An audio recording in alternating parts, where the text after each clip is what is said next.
Yep, he loves the chicken rain.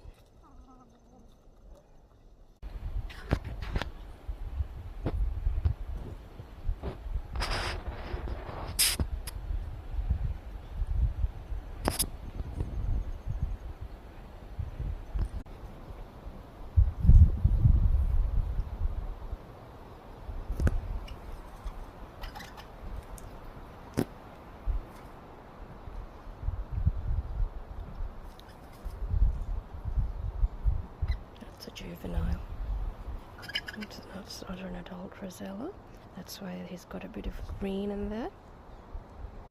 Hope you can see him from the side. That's gorgeous. Can you see that? He's off.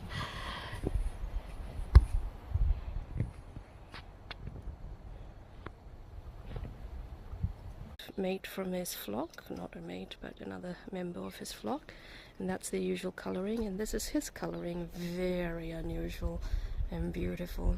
Usually they don't have any yellow at all.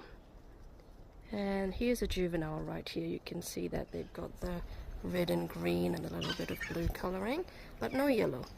No yellow. He's got the yellow. Really truly beautiful. There he is again. I hope I'm doing justice. It's a lovely sunny day. So he's been visiting us in red. They are really truly beautiful creatures.